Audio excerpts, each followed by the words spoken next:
barbecue capital of the world and home of Elvis Presley. Please welcome your co-host, Bob Furness. But where else do you have an ecosystem of 400 people that are all living at the same place, connected to each other in another way? It is a microcosm of what happens in the world. And from the tornado capital of the world, home of the Oklahoma Sooners, here's your co-host, Amos Tanuma. Welcome to the show. It is Amos Tanuma and Bob Furness, your co-host. Bob, how are you, man? Doing well, Amos. Good to see you. Good to see you this morning. Good to see you. If you are watching us on the video feed, we are both in pink because it's October and we have a special show for you. So this is not going to be a show about just the usual contact center and business stuff. This is going to be an even better and more important show than that. So let me give you guys some background. You know, I think I've said on this show before, like one of the reasons we started doing this was because I wanted to talk to Bob every week. So Bob and I are really good friends, and it's been an excuse to do that. But along the way, over the almost 2 years now, you know, with the old show and this new show, you know, it's over 100,000 downloads of, you know, shows for Bob and I. So just this conversation both of us have every week, it's been incredible, the response we've gotten. But those of you who may not know, Bob also has a second or a third job. Bob is the number you have, but I'm trying. I'm trying to be comparable to him. But Bob is the co-founder of a nonprofit, Warrior Princess. I'll let Bob kind of talk a little bit about Warrior Princess. What are you guys? What's the mission? And then we'll jump into the background. But really quickly, what's the mission of Warrior Princess? The mission is to educate and engage women who are 25 to 45 on the importance of early detection of breast cancer. It comes down to, and we'll talk about how we got here, but that's the importance. The importance is it's a demographic. Mammograms don't start until you're 45. But 11% of cancers, of breast cancer this past year was in women 25 to 45. So it's a demographic that we believe there's not enough focus on. And so our goal is to bring focus to those women, to the men in their life, of the importance of early detection. So for those of you who don't know, the Warrior Princess is actually named for Bob's late daughter, Keesha, and I want to get into that story. And many of you have listened to us for a couple of years may not know this, and I'm glad Bob is choosing to tell the story because I think it's important, and the mission of trying to save young women, and early is one that's noble. But let's go back a little. Let's talk about Keesha for a second. So you were a girl dad for most of your life. Talk a little bit about your daughter, who's no longer with us. But start from the beginning. I've never asked you this. How was Keesha as a kid, as a teenager? I only knew her obviously as an adult, but how was she as a kid? So she was, the term that is most likely to be associated with Keesha is sweet. And when somebody talks about her that knew her, whether it was at 5 years old, 3 years old, 5 years old, or at 30, it was sweet. She was just one of those amiable, lovable children. Did not see bad in other people. And so as a child, she grew up just loving people, just wanting to be involved in family and just loving people. But she also had something that we could spend an entire show about also, because I think we learned a lot as parents. She had ADD, and not ADHD, but ADD. And so she was not a troubled child, but she was a child that created trouble as a parent. I can remember going to Keisha's room when she was in elementary school as a young child and saying, "Okay, we got to go to church, we got to go to school. So I need you to put your clothes on, put your shoes and socks on, put your clothes on, because we got to leave in 10 minutes." And you would go back in there and she would be standing there looking at her socks. Because I told her too many things to do, right? She can only do one at a time. So she wasn't hyper. She was sort of the opposite. She struggled in school because she might look out the window and just begin to focus on the trees outside, and everything else falls away. And so she was a child that you had to help her focus. And then somewhere around the middle school, I read a book on what the problem was, and I went, not only do I see my daughter driven to distraction is the book. So if you have kids in your family that you're going, there's something different, read Driven to Distraction, because not only did I see her, but it was like my lifetime, and I think we all have a little bit of ADD. I know when I have 17 windows open on my computer, I absolutely have ADD. So she was one of those children that struggled in school a little bit, but she went to college. Took her 7 years to finish college, but by God, she got that degree.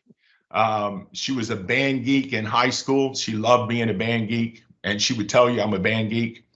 And then when she went to school for 5 years under scholarship, she went, "I'm a band geek." They got paid to go to college. So she was in the marching band. That was her thing, was marching band during high school and college. But she was just a lovable kid. She wanted to be a part of stuff. I can remember one time me being a driven an A-type personality that wants to win every game, wants to be a part of every winning shot, all that in high school. I can remember one time after a basketball game when she was in probably 9th or 10th grade, and she didn't play. She played the first quarter and then she didn't play anymore. And I was like, "Sweetheart, did you do something wrong? Was the coach mad at you?" And she goes, "Oh, no." And I said, "Well, did it make you feel sad that you didn't get to play?" She goes, "I had such a good time on the bench." Like, awesome. So take that into account when we start talking about who she became, because a little bit of a drama queen, skin her knee. You'd go out there and you would think, "Oh, she's been amputated." She's definitely been amputated. And you go out there and you're like, "I don't see anything, sweetheart." So a little bit of a drama queen, but wow, when she became the warrior, that all went away. And I'm so glad you're sharing this, Bob, because one, I haven't heard some of this, and then secondly, I think for all of us who are listening, I mean, one of the reasons I'm doing this is because, look, if we can prevent even one young woman, women in their prime, it's worth it. I want to talk a little bit about when the diagnosis happens and this big C word enters your life, and and then everything sort of changes. Talk a little bit about, from her perspective, this vibrant young woman who was like just starting her life and all of that. How did that sort of impact her, and how did you see her sort of evolve? And then along the way, talk about the family and you, and we'll delve deep, because you and I spent plenty of time together in the middle of that. So she was diagnosed. So she had been having some problems with, and by the way, I just wrote a blog for I just had a member of our organization who wrote a blog that had very similar symptoms. So she's having problems with her back. She was a daycare teacher, so she would go to the doctor, and the doctor would say, "Oh, well, you probably pulled your muscle. Let me give you some muscle relaxers." She was having some problems breathing. She had asthma, so they were saying, "Oh, well, it's your asthma." So she had some telltale things, Amos. We're not sure how long she had breast cancer, but she was diagnosed with stage 4, which probably is is at least a year and a half, somewhere in that neighborhood. But when she was diagnosed, I was away. She woke up one night. She was having trouble breathing.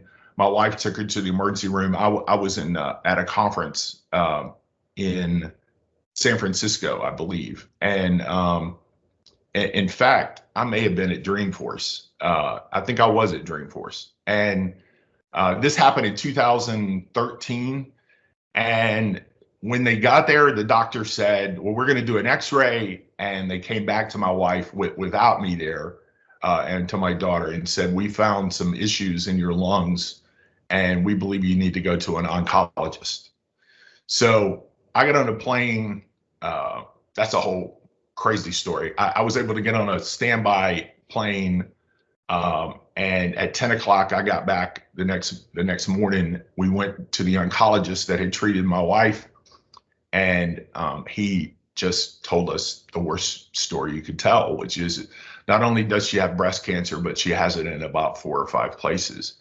And so it was in her spine, it was in her breast, both breasts, it was in some lymph nodes, it was just in a lot of places. And so cancer entered our world in a way that was not, it was always, we're going to fight. But it was what we used to call terminal cancer. We don't use that term anymore as in the way we speak. But metastatic stage 4 breast cancer has an almost no survival rate beyond 5 years. So of course you come home and read on the internet, which is absolutely the worst thing you can do when sick, but it's the thing we all do, right?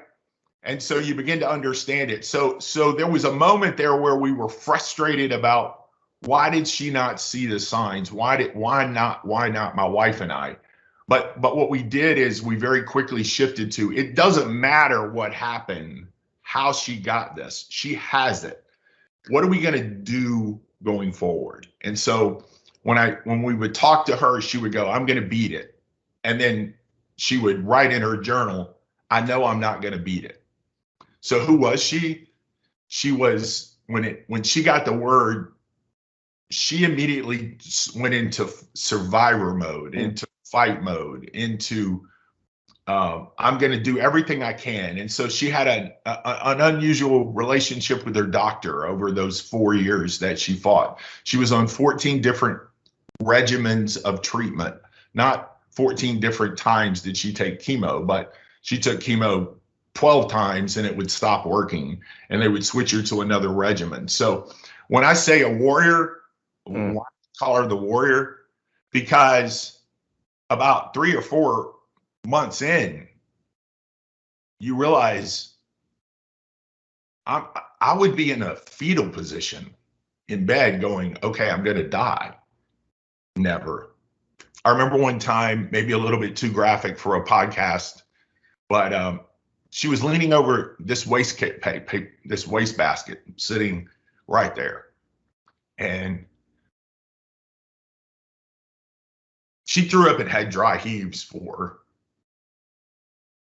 15, 20 minutes.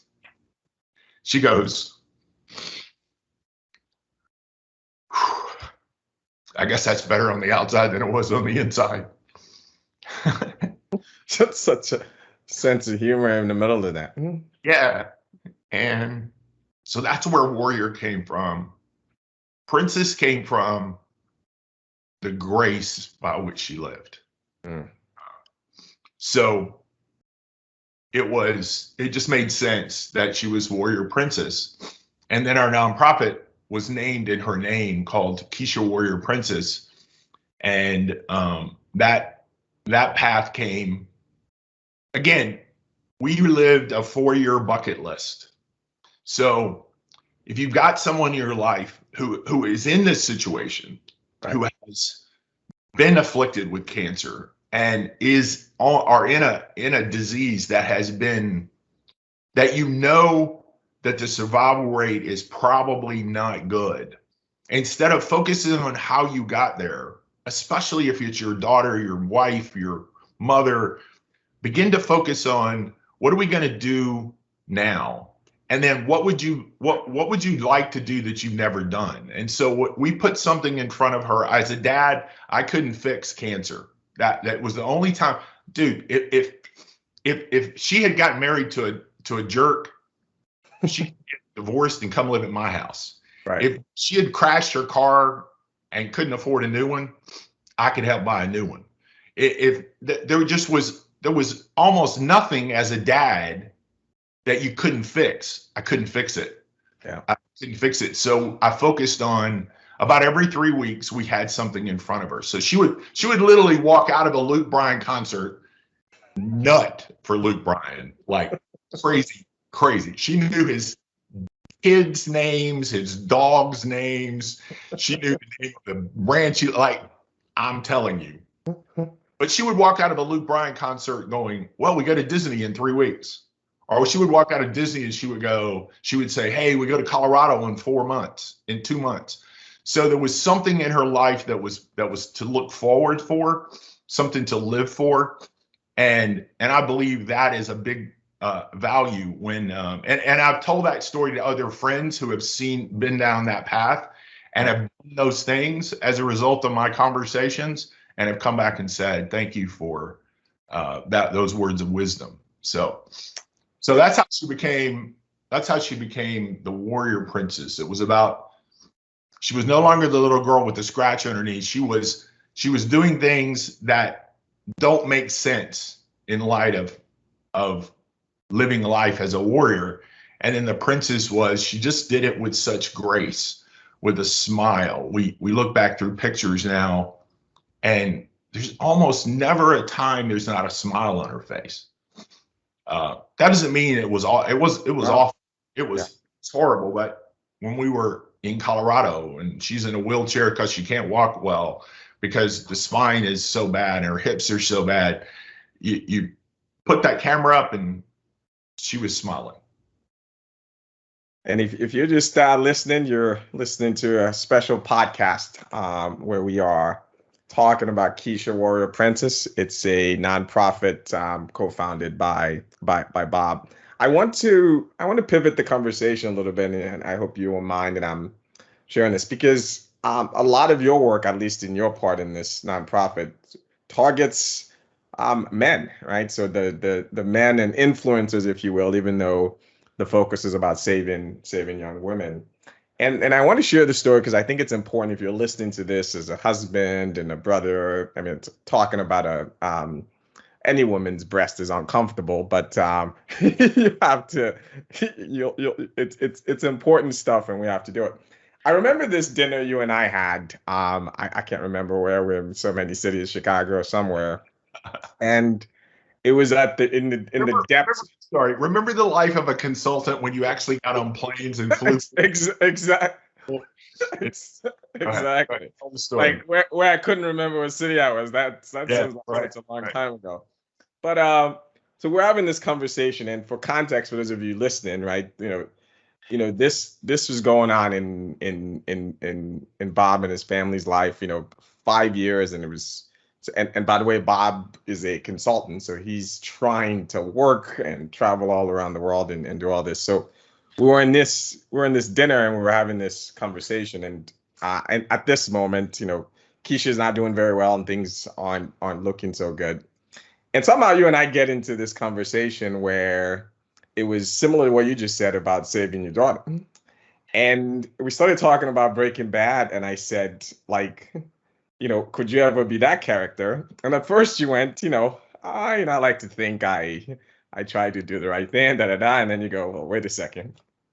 If that's what I had to do to save my daughter, I would kill all of that. And this is the most frightening part. So Bob looks at me right in the eye and goes, Amos, I love you like a brother, but even if you got in my way, like I will do anything. And so I want to talk a little bit about two things. One, how did you get to a place where you were comfortable bringing this to work? Because I would argue that this nonprofit started while Keesha was with us, in that at that point you had taken many opportunities to tell her story while she was still here. And while it wasn't this, you didn't have all the tools and stuff you have now, but you had started sort of this journey. So how did you get comfortable, start bringing it with you to work, and more importantly, this outreach you made to people like me? It wasn't formal. It was just like you hear the story and you couldn't help but think like, man, how can I prevent this from happening? So the first thing, so my daughter was a unique makeup seller. I think they're called, I'm not sure what they're called.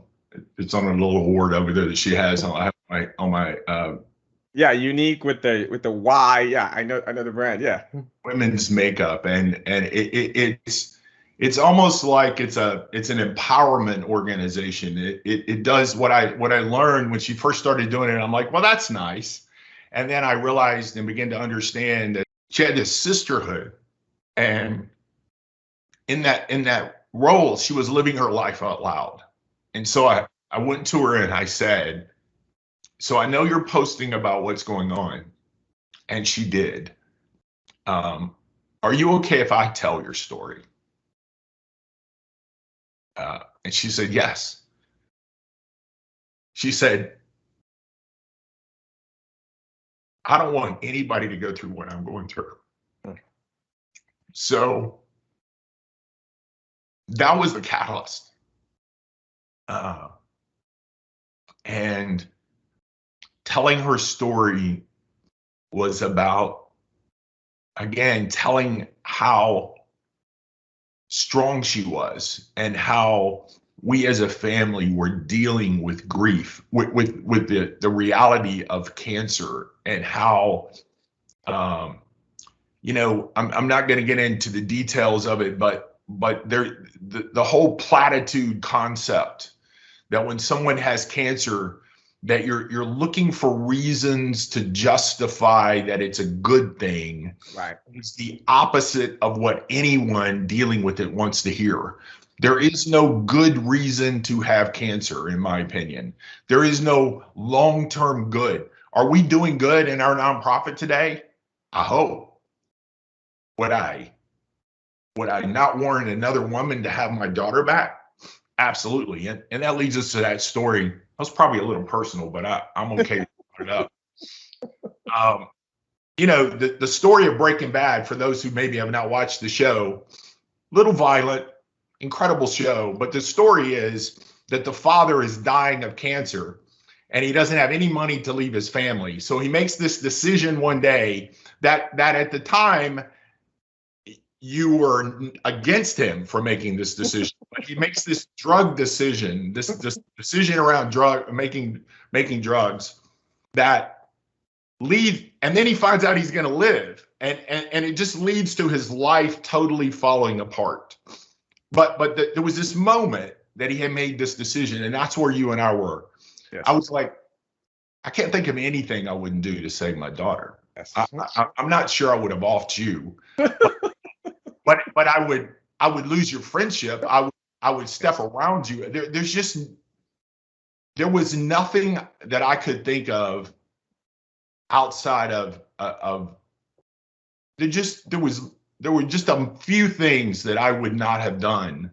And so I definitely would have, if it cost $1 million to save her life, you tell me anything I can do to get $1 million and I'm going to do it. I don't care what the consequences are, because she's going to live if that happens. Exactly. And so that's where that came from. And you know, and to that point though is, you know, and part of why I wanted to share that is I can just believe there's plenty of girl dads and brothers who feel the exact same way as you do. And by the way, my response to you is exactly the same. Like if it's my kid, yes. So how about having a conversation about women's breasts, as uncomfortable it is? So instead of that, I mean, part of why we're having this conversation is that, you know, Bob doesn't want any other parent or anyone to go through what he's going through, and he'll do anything for it not to be the case. So talk a little bit about why men and people around these women has been so central. So as you said, I brought this to work. When somebody would ask me about her, I would talk about her. You know, I just decided that I wanted them to know my daughter, but why I was getting up out of a meeting in the middle of a half-day meeting and saying I have to go, and getting on a plane because we had bad news at the cancer center. I wanted people to understand that, and if you want to know what kind of leader to be over a company, at the time I was working for Blue Wolf, and I was at home for a couple of days because we'd had some bad news. And I remember I got a call from Eric Barrage, and he said, "Bob, shut your laptop. We got you." I thought I was over all this tears, but he said, "Shut your laptop. We got you. You do what you take care of your family." That was the CEO. So I always had permission to make family first. But as you said, you don't expect her to die. Right. I look back now at those last 6 or 8 months and all the times that pop up on Facebook where I'm on some plane on the way home at 11 o'clock at night. And I'm thinking, why? I look at my wife and Susan and I say, why did I do that? But at the time, you knew that it was bad, but you just didn't, you were just going to do this one more, right? So that was bringing it to work. And then so you're right. I probably started this nonprofit in the middle of those conversations, but there was a catalyst. I wrote an article in 2018. My sweet daughter died in November of 2017. In 2018, for the same thing we're doing, October, the Breast Cancer Awareness Month, National Breast Cancer Awareness, I wrote an article to the paper, and it was it's on our website, which we can put the website up and let you know where to go and all those things. But it was called "The Question Every Dad Should Ask His Daughter." And the catalyst for that was, hey, you're a dad. Let me tell you that you do not want to go through what I'm going through. You do not want to have your daughter die at this age. You do not want to experience what we've experienced. So I wrote an article because here's what I knew.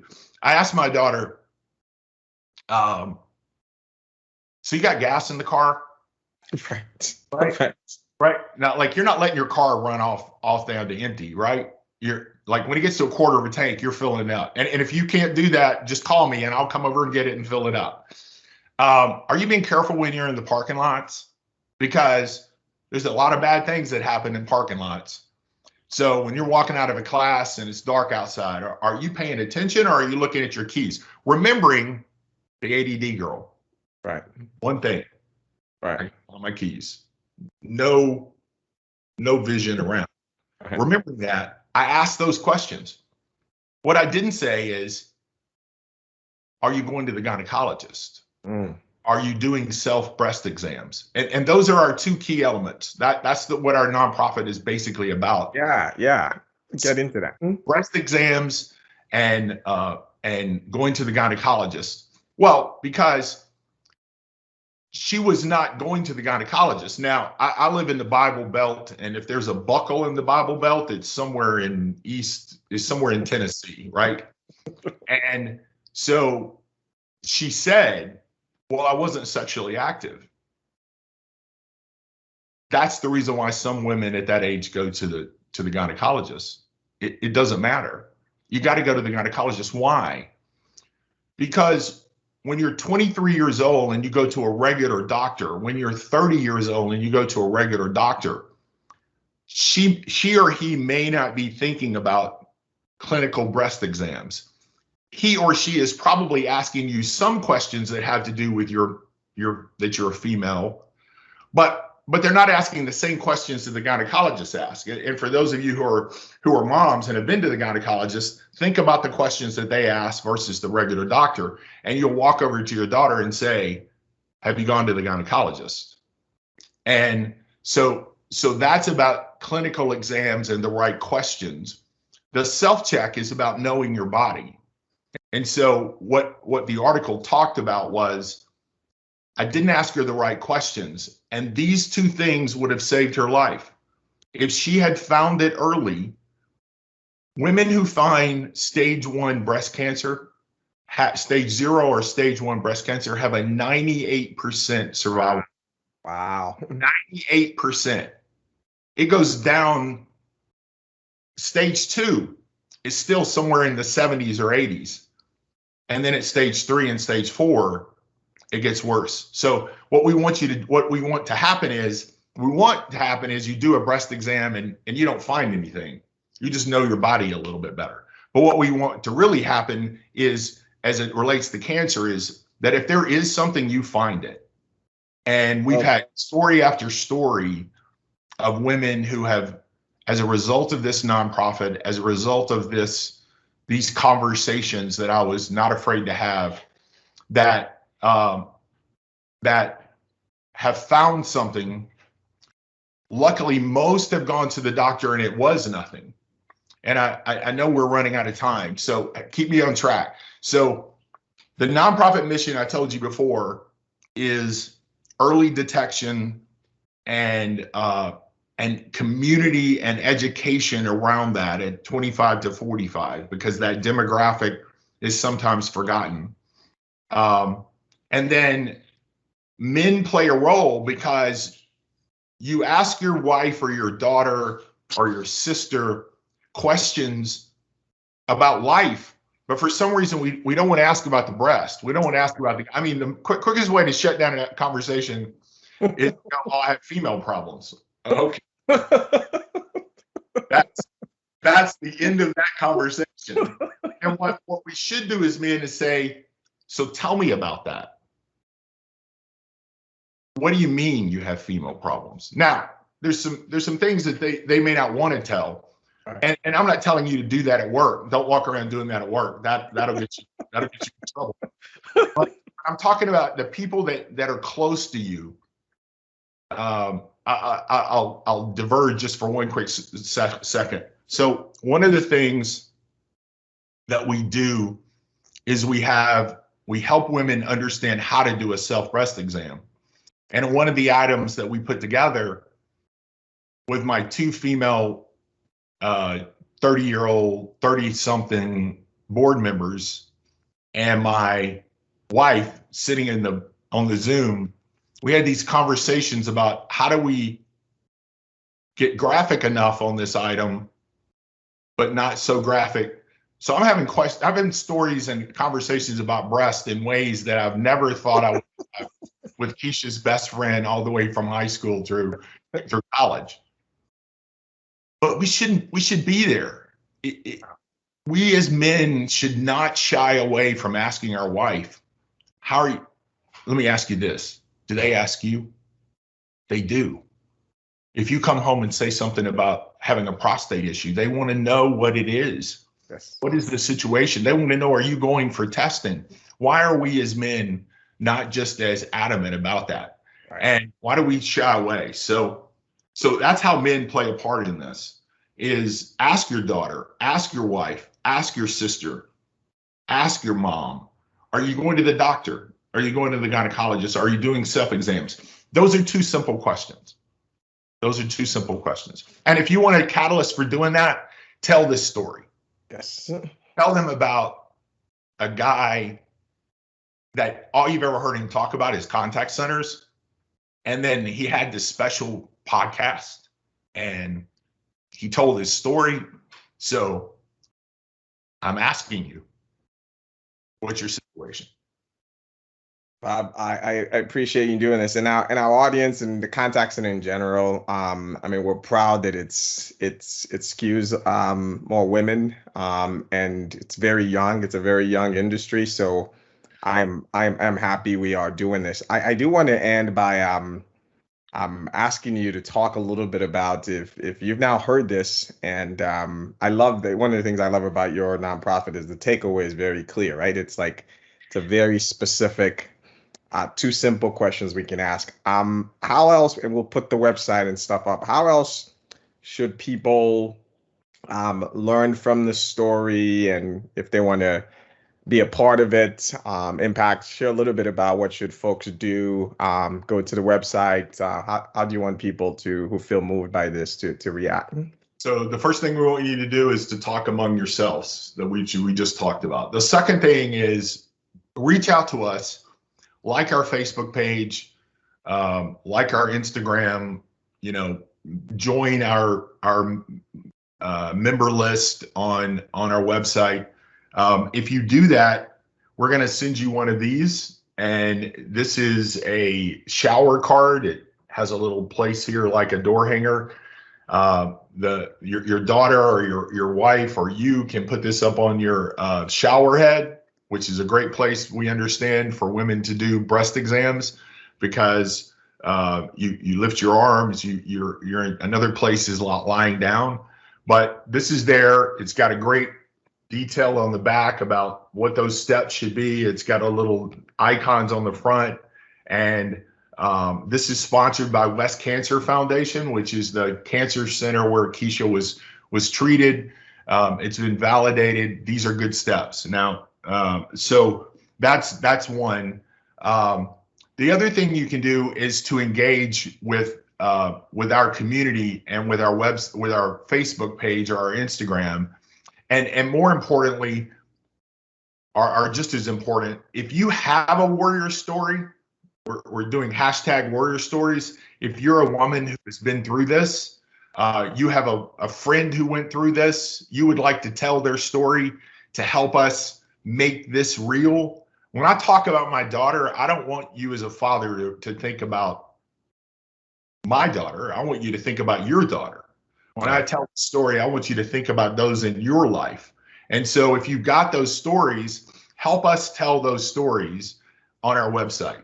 And then if you want to support what we do, we've given out over 25,000 of these in the last 14 months or 16 months.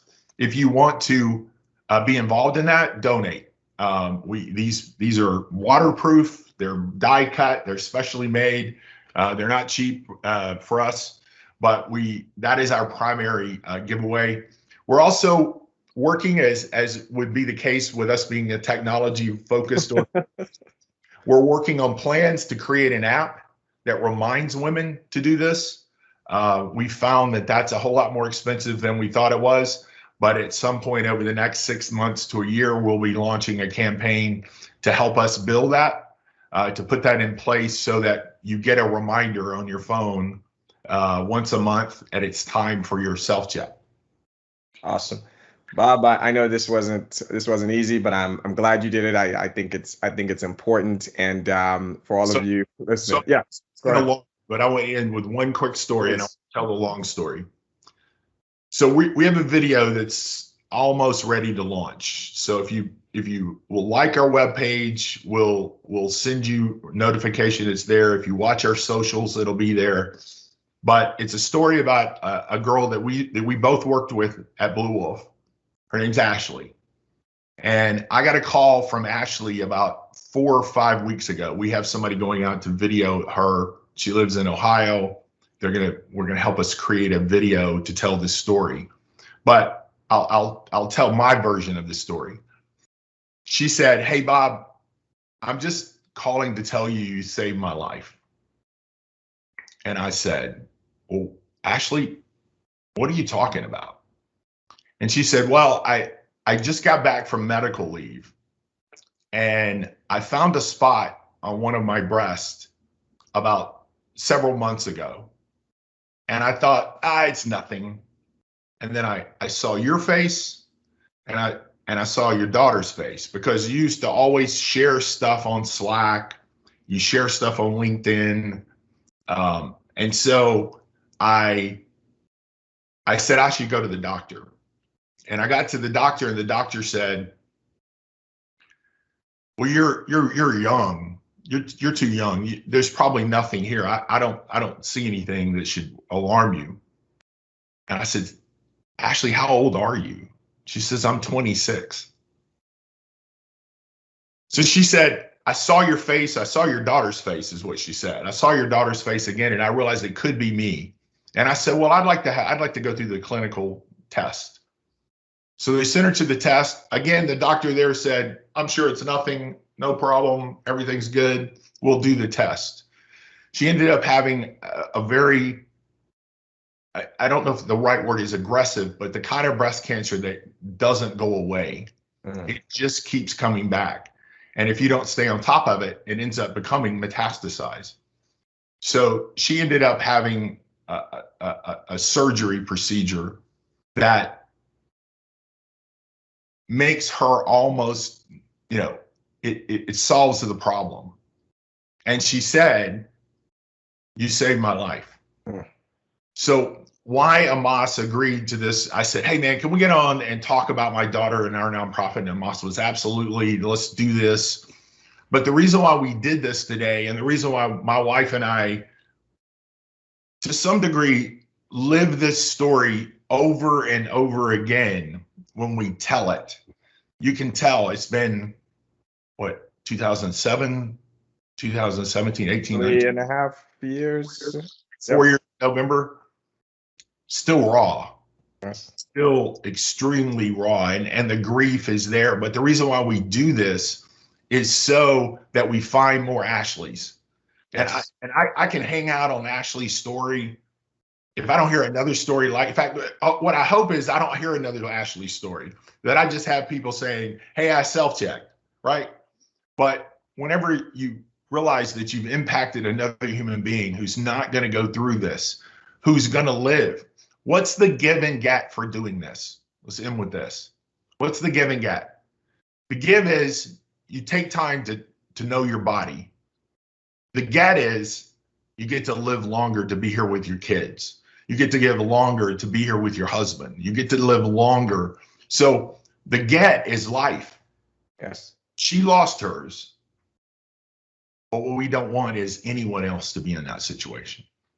It's a perfect place to leave it. Bob, it's such an honor doing this with you. And I love that even our shows has humanity in it. So until next time, good seeing you, Bob. And for the rest of you, we will chat with you next time. We want to thank you for joining us on this episode of the Contact Center Show. If you would like to join the conversation, please visit us at contactcenter.tv. That is Contact Center, all one word, .tv. Or you can simply subscribe wherever you get your podcast. This has been a Beyond production.